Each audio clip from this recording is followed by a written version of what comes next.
各位弟兄姐妹平安。今天6月4日，我们一起来赞美上帝，我们来到上帝面前一起来敬拜，预备我们的心来领受上帝的恩典，预备我们的心让上帝的话语进到我们生命当中，认定上帝成为我们的上帝，认定主就在我们生命里面，让我们专心的倚靠他。我们一起来敬拜他。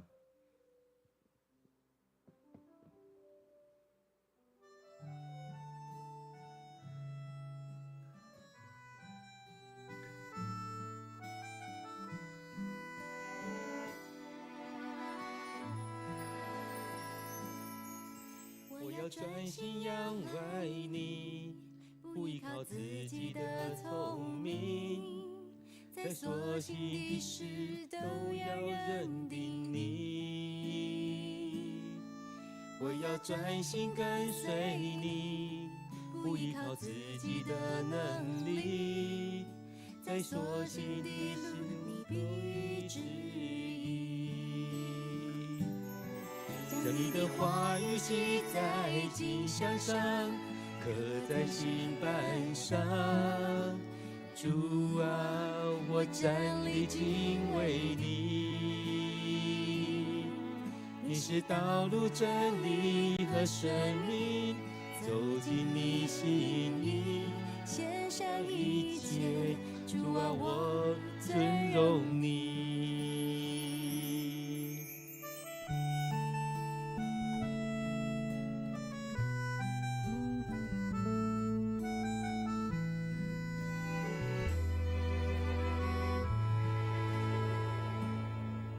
我要专心仰赖你，不依靠自己的聪明，在所行的事都要认定你。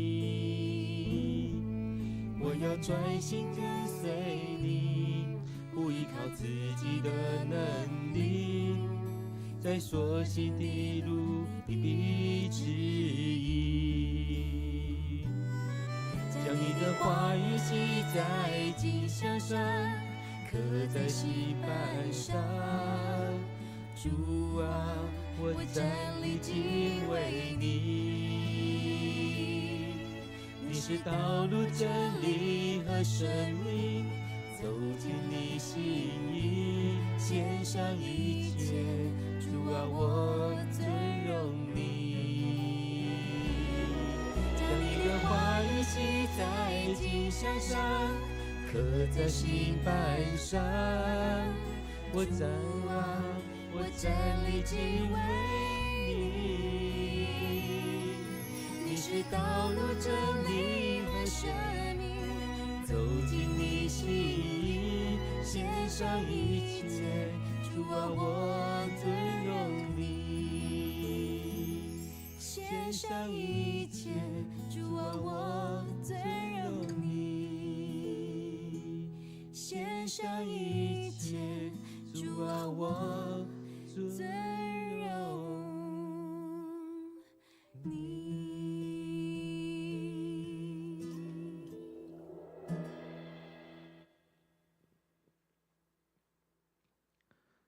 主，我们感谢你，感谢你，感谢你就在我们生命当中来陪伴我们，来带领我们，让我们生命有你的同在。主啊，让我们能够献上一切来尊荣你，让我们的生命来到你面前，来专注在你面前仰望你，让我们不再依靠自己的能力，而是依靠着你。主，我们常常依靠自己的聪明智慧，依靠自己的能力来做这许多的事情。主，让我们单单的专注的跟随你，认定你就是我们一生的主，将你的话语记在我们颈项上，刻在心板上，让我们记住你的话语，让我们知道你的心意，来跟随你。主，当我们每天来到你面前来领受你的话语，愿你的圣灵带领着我们，求主你陪伴我们，跟我们在一起，带领我们当走的道路。感谢主，我们要将今天的聚会仰望在主你手中，献上我们的祷告都奉靠主耶稣的名，阿们。今天6月4日我们要读的经文在彼得前书第2章第11节到第25节。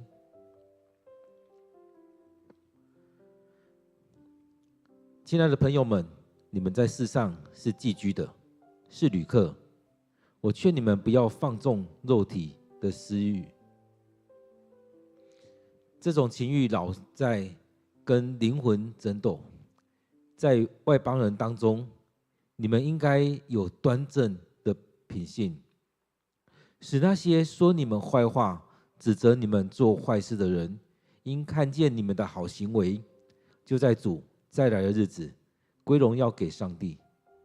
为了主的缘故，你们要顺从人间的掌权者，就是在上的君王，和他所委派执行赏善罚恶的长官。因为上帝的旨意是要你们以好行为来堵住那般糊涂人的无知之口。你们是自由人，但不要用自由来掩盖任何邪恶，要做上帝的奴仆。你们要尊重每一个人，要爱信主的弟兄姐妹，要敬畏上帝，要尊敬君王。做奴仆的，你们要恭敬服从主人，不但要良善温和的主人这样，对严酷的主人也要这样。如果你们因领会这是上帝的旨意，愿意忍受不当受的痛苦，上帝就会赐福给你们。如果你们是因犯过错而忍受责打，那有什么光荣呢？只有因行善而忍受苦难的人，才能蒙上帝赐福。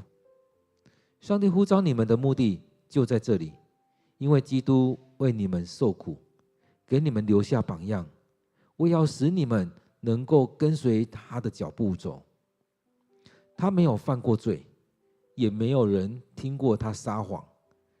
他受辱骂不还口，受虐待也不说恐吓的话，只仰望公义的审判者。基督亲身把我们的罪带到十字架上，使我们不再生活在罪中，只为公义而活。由于他所受的创伤，你们得到了医治。从前你们都像迷失的羊，现在已经归回，跟随着你们灵魂的牧人和监护者了。让我们再用一些时间来读今天的经文，来领受今天的经文。在彼得前书第2章第11节到第25节。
当来看今天经文的时候，或许有些人会觉得，基督徒就是这样嘛。有些人会觉得，哇，好沉重哦，这许多事情我该怎么做？其实，在当中也让我们看到新约在谈的，好像有点不一样，但是也让我们有更多的审视，去看见耶稣所带出来的。其实，在当中也在讲的是，我们要活出那美好的见证。我们不要只是读了很多圣经放在头脑，活不出来。其实我们很多人都是会是如此，从以前到现在，常常都说很多人都是如此。但是我们要回来再想，我们是不是也是如此？其实当我们在看到这些的时候，每次在读经的时候，其实都要去反省，我们到底有没有在读圣经，有没有把圣经读进去，有没有把上帝的话行出来。所以这边在讲的就是如此，耶稣是这样做，而我们呢，我们有没有这样做？其实我们人都会计较，究竟我们要怎么做？别人为什么过得这么好，我们过这样子呢？其实人要比较，有非常多东西可以比较，从小事到大事，很多事情都可以比较。但是有没有发现，通常在比较都是那些琐碎的小事。在今天经文当中，也让我们真的进到基督教的想法里面，这是在信仰当中怎么样去看待在我们生命里面的这许多的点点滴滴。一开始这边说，亲爱的朋友们，你们在世上是寄居的，是客旅。其实这也是让我们要调整我们的眼光。其实很多时候我们都只看见我们眼前的这一些，我们跟人有很多的比较，很多的竞争。但是圣经里面才说，如果用永生跟现在来比，用永恒的事情跟现在来比，那这世上的一切还算得了什么呢？所以这边也在提醒说，现在的朋友们，你们在世上是寄居的，是客旅。所以在我们的信仰当中，也常常提到，我们的生命不过是那么一朝，可能70岁、80岁、78。甚至有人90年、100年，或许在这当中，不也就是一个转瞬间吗？就像以前在告别式的时候，也常常说，我们这一生，不就是就像我们出外旅游，就像孩子出外读书，那几年的时间，转瞬间就过去了。所以当我们在看那一段片段的时间，跟那永恒来比，那几年的时间，跟我们生命这长度来比，其实都只是一个小片段。在当中，我们要怎么样去过这样的生活？有人会觉得我要过得很精彩，但是精彩是怎么样的精彩？其实我们听到有很多的有名的人，不管是艺人或者等等，他们在镁光灯前面，在荧幕前面，在舞台上，好像过得很精彩，但是在他们生命当中是如此的空虚。很多人在别人面前是很开心的，但是在自己一个人的时候是很忧郁的。所以这当中我们的眼光我们要放在哪边？所以彼得这边说，我劝你们不要放纵肉体的情欲，这种情欲老在跟灵魂征战。所以其实我们生命也常在拉扯，你究竟要什么样的生命？你要什么样的生活？我们常常在这私欲当中，在这你的想要当中。所以在这里面也让我们真的去想，在这世上我们要的是什么？是这转瞬间的一切，还是上帝的恩典、上帝的祝福？我们常常陷入在眼前的困难、眼前的情欲、眼前的私欲当中，你想要怎么做？其实就像以前20-30年前在讲的，只要我喜欢，有什么不可以？其实我们也常常陷入在当中，只要我喜欢，有什么不可以？而这当中也就是一种放纵，也就是觉得我想要做我想要的，不要被限制。但这当中也让我们去看到，在讲到说，在外邦人当中，我们要有好的行为，有端正的品性，有好的见证。其实，当我们生活在台湾，应该会发现这句话应该很通行、很通用，但是也做不到。这边说要有端正的品性，使人家，即使那些说你坏话、做坏事的人，看见你的好行为，其实我们常会觉得，怎么可能？我做的端正，但是那些人依然说我的坏话，那些人依然说我们做坏事，依然觉得我们怎么样怎么样。确实，我们依然有许多可以让人家批评的地方，有许多还做得不够的地方。但是当我们行事为人，真的求上帝赦免我们，求上帝怜悯我们，也因此在当中求圣灵帮助我们去调整，让我们有美好的见证。这也就是我们在寻求的。其实很多时候大家都会觉得，基督教怎么样，在教会怎么样，都会觉得有一个很高的标准，但是也一转身看到，那某个人又怎么样怎么样，会有一个很高的期待，但是看到个别的人的时候，会觉得这个人怎么样这样，那个人怎么那样。其实我们也成为那些说人坏话、指责别人做坏事的人。然后我们也看到，其实教会里面并不是完全的人在当中的聚会，却是许多的坏人、许多的罪人聚在当中。但是更重要的是，我们愿意降服在上帝面前。很重要的是，我们愿意降服在上帝面前，我们愿意让上帝的话语成为我们生命的准则，让我们在生命当中有上帝的带领来调整我们的生命，我们愿意让圣灵来带领。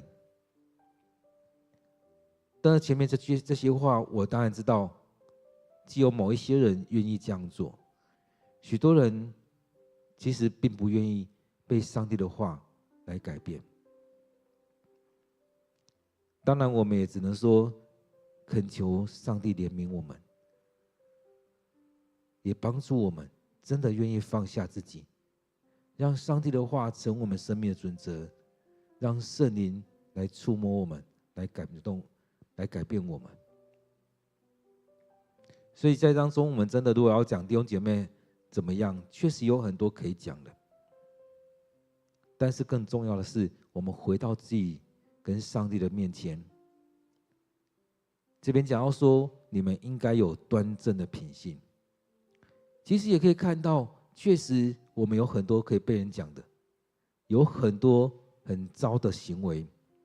但这边讲到说，你们应该有端正的品性，让那些人看见你们的好行为，就在主再来日子就归荣耀给上帝。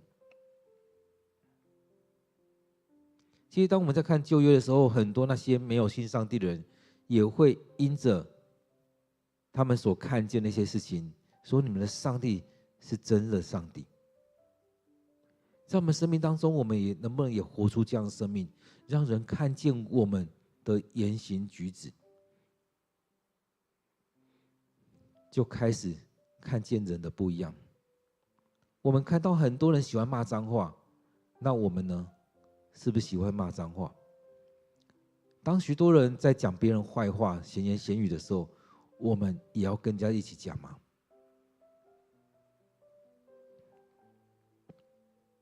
这边说，为了主的缘故，要顺从人间的掌权者，就是在上的君王。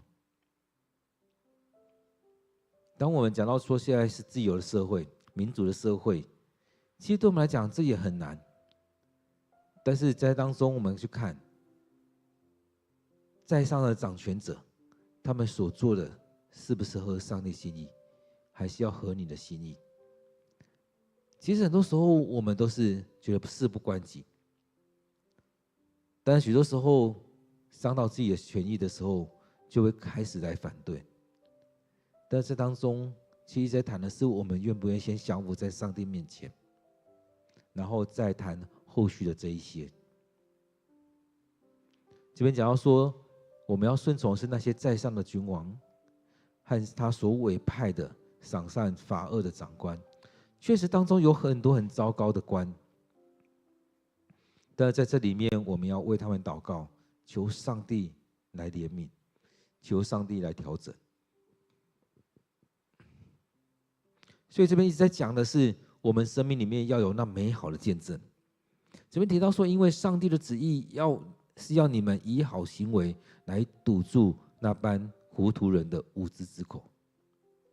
所以让我们有那美好的见证，人家要怎么继续讲你呢？其实我们可以知道，现在人要讲什么，什么都可以讲。同样一件事情，有几个人就有那么多的评论。有可能这个人说好，那个人说不好，因为站在不同的角度，就会不同的看见。但是当我们能够降服在上帝面前，让上帝真实的这样带领我们，最主要是我们放下自己，不再是看自己为中心，我们活出那美好的生命，我们有那美好的见证。其实慢慢的，这些说坏话的人，这些乱说话的人，慢慢的他们就会收敛，因为有更多的见证在当中。其实有很多人在说你坏话，其实也是因为他想要得着他的利益。所以在当中，我们实践里面也才说，我们不要做假见证，也就是如此，不要为着自己的利益在说那些话。很多时候我们就是如此，常常为了自己的利益说了很多的伪证。在耶稣的时代，在新约时代，即使是那些法利赛人、那些祭司们，也常做这样的事情。那我们是不是也该调整？其实当我们单单的仰望上帝，回到上帝面前，清楚明白上帝的心意，就可以不再去理会那一些，而且能够透过这当中我们生命被调整，来活出那美好的见证。我们常说我们是得自由的，在基督里得自由。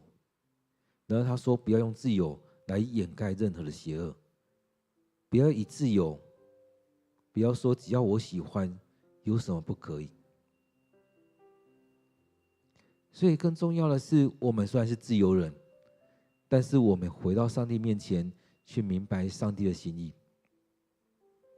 圣经里面也要让我们去尊重每一个人，尊重每一个人，不是这个人穿的比较贵的名牌的衣服，打理的比较清洁，而是这边讲的是每一个人，不是只有台湾人，不是只有西方人。很多时候我们的眼光常常会因着某一种的心态，会觉得白人比较高贵，觉得台湾人比较高贵。不管怎么看，重要的是这都是上帝所创造的，要尊重每一个人，要爱主的弟兄姐妹，要敬畏上帝，要尊敬君王。当我们能够做到第17节的时候，其实很多事情都很好处理。但是我们其实每次看到尊重，就会发现其实很多人在日常生活当中常常会强调尊重，因为他要别人尊重他，但他不一定会尊重别人。其实我们这世界里面这样的人非常的多，只想要别人尊重他，他却不会去尊重每一个人。但是在当中，当我们看到每一个人身上都有上帝的形象的时候，我们就会学会怎么去尊重，怎么去服侍，怎么样去爱这些弟兄姐妹。所以这也是我们在当中我们真实的称弟兄姐妹。但在前面经文也让我们看到，其实当我们在称弟兄姐妹的时候，我们不尽然是如此。但在这里面也让我们去看到要爱信主的弟兄姐妹。当我们说我们是一家人的时候，有没有真的接纳每一个人是我们的家人？我们常常会去划分，我们是里面的，你是外面的人。我们在这边已经很久了，你们是新来的。其实我们常常划分的时候，很多人也就这样流失了，因为他不觉得这是他的家，因为他不觉得彼此之间真的是弟兄姐妹。其实在当中我们看到彼得这样提醒，也就真的在提醒我们要尊重，要爱弟兄姐妹，要敬畏上帝，要尊敬君王。虽然这很简单的几句话，但是在我们生命当中常常做不到，所以我们要求上帝帮助我们，求圣灵帮助我们，发自内心的去尊重。就像我们常爱说，当你更爱上帝，你才会更爱人，也势必更爱上帝，也才会更爱人。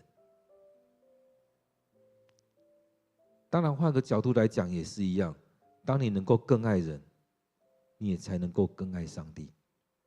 所以当你能够尊重上帝，你才有办法真的才来到去爱每一个弟兄姐妹。所以真的去尊重每一个人，你的生命才真实的来到上帝面前。所以这些话语真的能够成为我们的提醒，也要成为我们许多的调整。其实我们对人这边讲到说要恭敬服从主人，我们常常会挑那些对我好的，我要对待他，他所说的我才要听。那些严格的，他说对那些严格的主人也要这样。所以不是挑人，而是去看上帝要你怎么做。所以如果你们因领会这是上帝的旨意，愿意忍受不当受的痛苦，上帝就会赐福给你们。所以许多时候我们真的要回到上帝面前来，就像以前我们会跟学生们说，当你在读书的时候是为上帝读的，这当中也就是让上帝在当中带领着你，在读书的时候好好的读，在学校为主做见证，在公司在许多地方都是如此。或许在当中会受许多的苦，但是在当中去看上帝的心意是什么。所以在很多事情当中，甚至在生病的时候，我们常来说求问上帝，上帝你要我在当中学习什么？许多不当受的痛苦，许多别人当背的，我们陪他背的时候，这也是上帝要我们做的吗？若是，我们就勇敢背起来。所以当我们愿意去忍受，当我们知道这是上帝的旨意，我们也可以知道这是上帝会赐福给你们，赐福给我们。所以这边第19节在说我们忍受不当受的，因为对照那些我们犯错而要被责打，要被责骂，那是正常的，因为我们做错了。那有什么光荣呢？所以只有因行善而忍受苦难的人，才能蒙上帝的赐福。所以因着上帝来面对这些苦难的人，才能蒙上帝受苦来赐福。所以许多时候我们看到在彼得所说的，真的是帮助我们真的要去思想我们自己。其实我们很多时候都会对照到别人，那个人就会怎么样，那个人就会怎么样。但这边一直在谈的是回到我们愿不愿意行善，愿不愿意在当中有这美好的见证。所以这边也在提到说，上帝呼召你们的目的就在这里，因为基督已经为你们受苦，为你们留下榜样，为要使你们能够跟随他的脚步走。所以在当中上帝呼召我们，就是让我们学习基督，让我们学习像基督一样。基督为我们受苦，为我们留下榜样，让我们跟随他的脚步来走。我们看到基督所做的，就像我们很多人也会讲到说，看见耶稣所受的苦，那我们所受的苦算得了什么呢？这些也不过是如此而已。当然我也知道，其实以前也分享过，最大的困难是什么？是我们正在面对的困难。但常常我们跨过去之后回来看，哇，那不过是小事。但是在我们眼前，我们还是会觉得每一个都很难。但是这当中也让我们去看到彼得这边在提醒，因为基督为你们受苦，给你们留下榜样，那我们能够为人受苦吗？为人多走一里路吗？或许这个人是把炭火加在你身上的，但是你能为他多走一里路吗？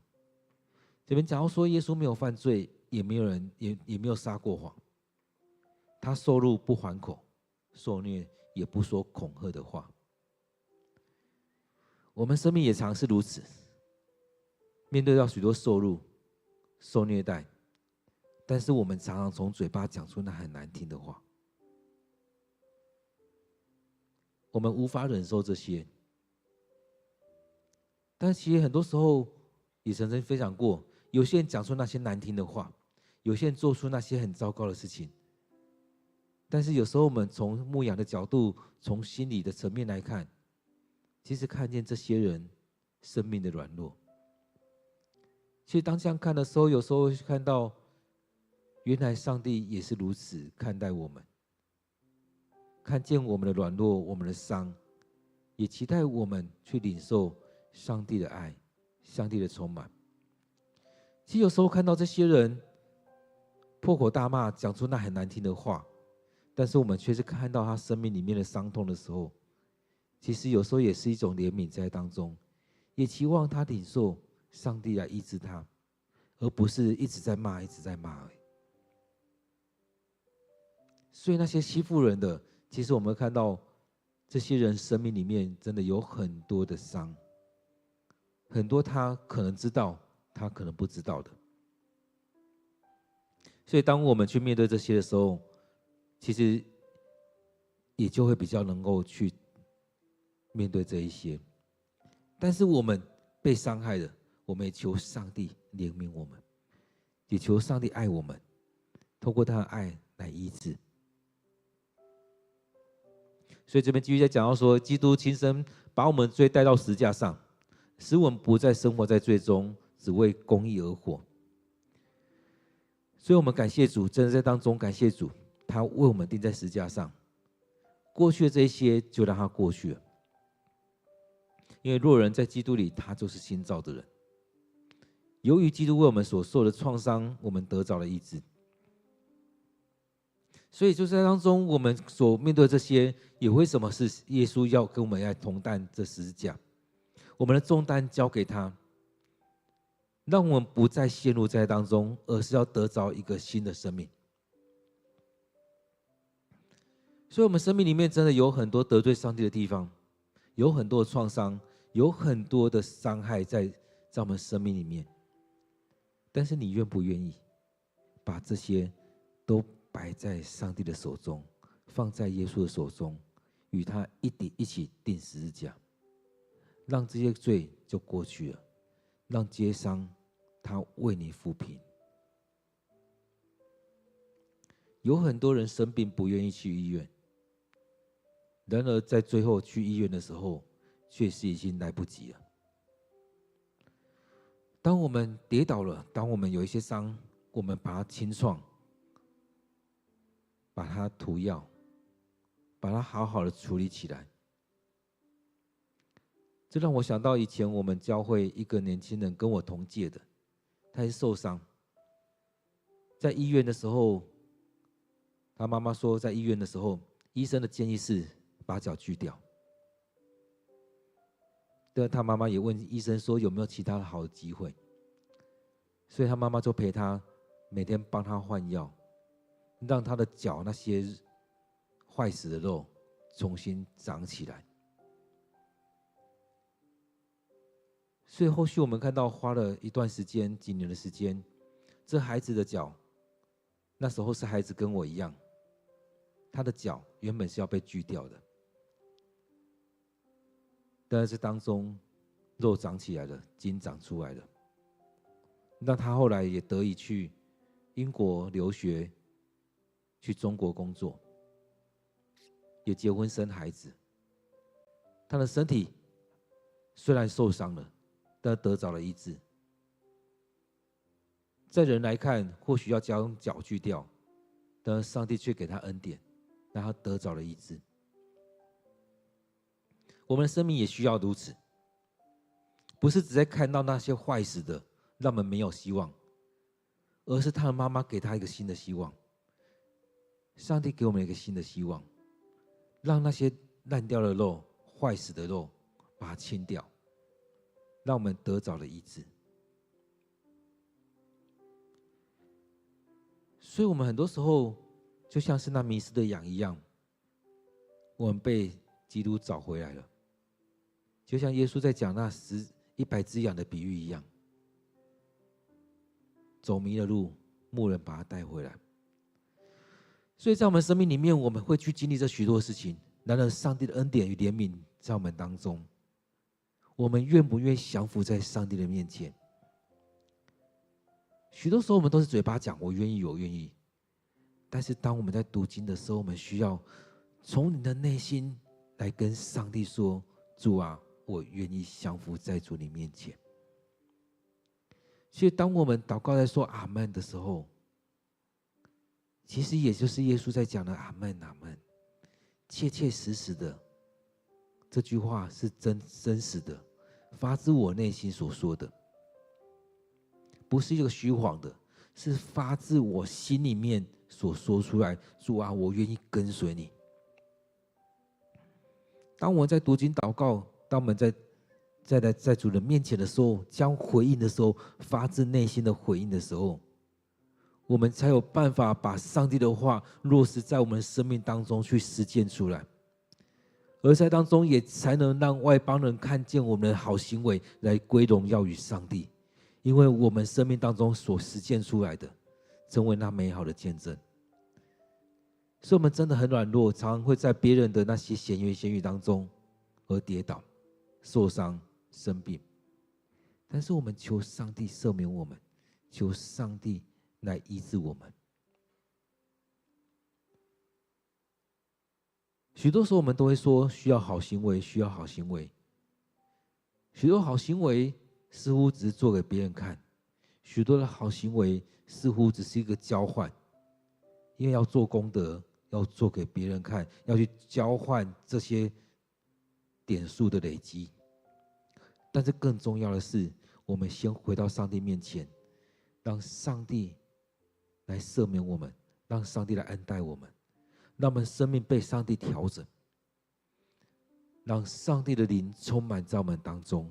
我们先放下自己，让我们单纯的回到上帝面前来，将我们所领受的来实践出来，不再是活在别人的要求当中，而是要进到上帝的恩典里面，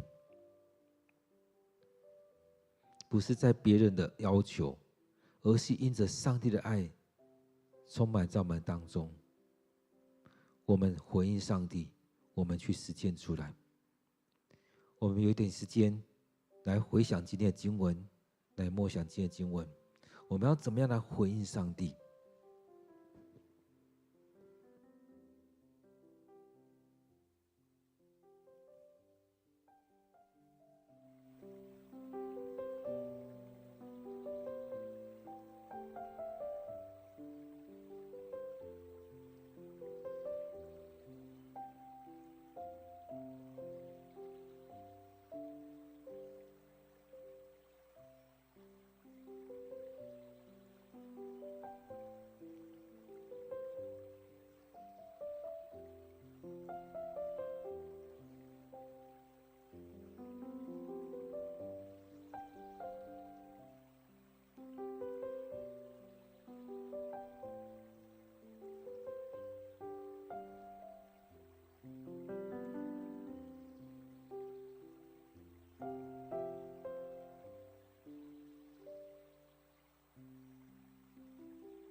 主，我们感谢你，你拣选我们，你恩待我们，你也为着我们上了十字架。